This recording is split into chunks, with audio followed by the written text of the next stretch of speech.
पापा, प्लीज आप मेरी बात मान जाएं। इसमें भाभी का कोई दोष नहीं है। क्या अगर उनकी जगह मैं होती तो आप यही सोचते? समस्त जी ने कहा, बेटा, मैंने कभी तुझमें और बहू में कोई फर्क नहीं समझा। वो मेरी बहू नहीं, बेटी ही है। तो पापा फिर मान जाए ना। ये तो क्या कह रही है आरती? विधवा का विवाह? जग हंसाई करानी है क्या? पिछली होली पर तुम लोगों ने उस पर रंग डाला, मैंने कुछ नहीं कहा। पर अब शादी? हरगिज नहीं। समस्त बाबू तीखे स्वर में अपनी बेटी से बोले तो आरती ने कहा, लेकिन पापा इसमें हर्ज ही क्या है? आखिर भाभी की अभी उम्र ही क्या है? और पापा, आप कब से जग हंसाई की परवाह करने लगे? आप तो कभी भी जाति धर्म क्लास को महत्व नहीं दिया है। फिर भाभी के पुनर्विवाह पर आपत्ति क्यों? और शंकर कोई गैर तो नहीं है, मेरा देवर है। मेरे परिवार से भी आप बाखूबी वाकिफ है। बेटी की बात सुनकर वे नरम हो गए। बोले, फिर भी मुझे सोचने का समय चाहिए। जरूर पापा, क्यों नहीं? आज का पूरा दिन है आपके पास। मैं कल शगुन लेकर ही आऊंगी, कहकर वहां चली गई। और समस्त बाबू दुविधा में थे कि क्या करें। एक तरफ बहू के आगे पूरी जिंदगी पड़ी है और दूसरी तरफ उनका समाज, उनकी रूढ़ियां।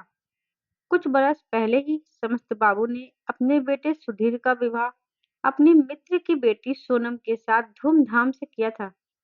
सभी बहुत खुश थे। बेटे बहू में खूब प्यार था। पर शादी के एक साल बाद दोनों घूमकर लौट रहे थे कि तभी ट्रेन का एक्सीडेंट हो गया। सोनम की जान तो बच गई, लेकिन सुधीर पूरी तरह से जख्मी हो गया था। उसे तुरंत हॉस्पिटल में एडमिट कराया गया। डॉक्टर डॉक्टरों ने बहुत कोशिश की मगर उसे बचाया ना जा सका और सुधीर ने वही दम तोड़ दिया था। सुधीर के बाद सोनम का बहुत बुरा हाल था, लेकिन बहुत मुश्किल से सोनम ने अपने आप को संभाला था। समस्त बाबू और उनकी पत्नी को दिन रात यही चिंता सताए रहती थी कि हमारे बाद सोनम का क्या होगा। दिल की नरम और स्वभाव की सरल सोनम जब भी अपनी सूनी मांग लिए ससुर के सामने आती तो उनका कलेजा मुंह को आ जाता। अपनी बेटी जैसी बहू को इस तरह देखकर उन्हें भी बहुत तकलीफ होती थी। पिछली होली में जब आरती अपने परिवार संग पिता के घर होली खेलने आई थी, तब उसने अपनी भाभी पर भी रंग डाल दिया था। तब शंकर पहली बार सोनम को देखा था तो देखता ही रह गया था। शंकर आरती का चचेरा देवर था, जो नोएडा में जॉब करता था। सोनम और उसकी उम्र में 19-20 का ही अंतर था, लेकिन प्यार तो इन सीमाओं को मानता नहीं। सो वह सोनम को दिल दे बैठा। जब भी अपने घर आता तो सोनम को देखने किसी न किसी बहाने से यहाँ आ जाता था। समस्त बाबू की अनुभवी आंखों ने शंकर के मन की बात को समझ लिया था। वे सोनम की भावनाओं की भी कदर करते थे, लेकिन पुरानी परंपराओं के हाथों में मजबूर थे। वे नहीं चाहते थे कि समाज उन्हें या बहू को कुछ कहे। वे इसी असमंजस में थे कि पत्नी बोली, क्या सोच रहे हैं? कुछ दिन पहले ही तो आप मोतीलाल भाई साहब को कह रहे थे कि मरने वाले के साथ मरा तो नहीं जाता। जब बेटे का दूसरा विवाह कर सकते हैं तो बहू का पुनर्विवाह क्यों नहीं? फिर क्यों इतना सोच रहे हैं?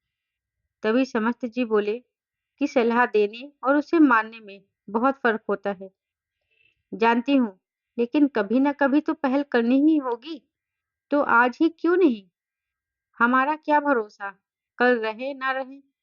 जीते जी ये जिम्मेदारी पूरी कर देना ही उचित है। और फिर शंकर को तो आप जानते भी हैं। हमारी दोनों बच्चियां एक ही परिवार में रहेंगी। इससे खुशी की बात और क्या हो सकती है? पत्नी की बात से समस्त बाबू संतुष्ट हुए। बोले कि एक बार समधी जी यानी सोनम के पिता से भी बात कर लेता हूँ। तभी उनके फोन पर सोनम के पिता का मैसेज आया। सोनम आपकी बेटी है। आपका निर्णय हमें स्वीकार है। साथ में स्माइली का स्टिकर भी था। फिर उन्होंने सोनम को अपने पास बुलाया। सोनम ने कहा, मम्मी पापा, मैं आप लोगों को अकेला नहीं छोड़ सकती और मैं शादी नहीं करूंगी। मेरे दिल में सुधीर के सिवा किसी और को जगह नहीं दे सकती मैं। आज भी सिर्फ सुधीर से ही प्यार करती हूँ। समस्त बाबू ने सोनम को बहुत समझाया। बेटा, तेरे आगे पूरी जिंदगी पड़ी है और हम कब तक जिएंगे, और मेरी दोनों बेटियां एक घर में बहुत खुश रहेंगी, और जब हमें जरूरत होगी तो तुम दोनों में से कोई भी हमारे पास आ जाना। बहुत समझाने के बाद सोनम मानी। अगले दिन समस्त बाबू पत्नी के साथ बेटी के ससुराल निकल ही रहे थे कि एक कार उनके घर के आगे आकर रुक गई। आरती अपने ससुर, शंकर के माता-पिता और शंकर के साथ शादी का शगुन लेकर कार से उतरी। परिजनों की उपस्थिति में सोनम ने शंकर को और शंकर ने सोनम को अंगूठी पहनाई। दोनों ने पैर छूकर बड़ों का आशीर्वाद लिया। शंकर समस्त बाबू से बोला, अंकल, अब तो होली पर सोनम को रंग लगा सकता हूँ। जरूर, लेकिन पहले मुझे पापा कहोगे तब। हंसते हुए वो बोले। तो सभी लोग ठहाका मारकर हंस पड़े। उनकी इस पहल की सबने मुक्त कंठ से प्रशंसा की। आज सोनम अपने पति शंकर के साथ बहुत खुश है। उसकी वीरान जिंदगी में खुशियों के रंग भर गए हैं।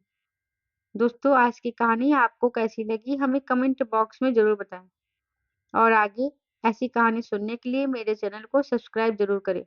धन्यवाद।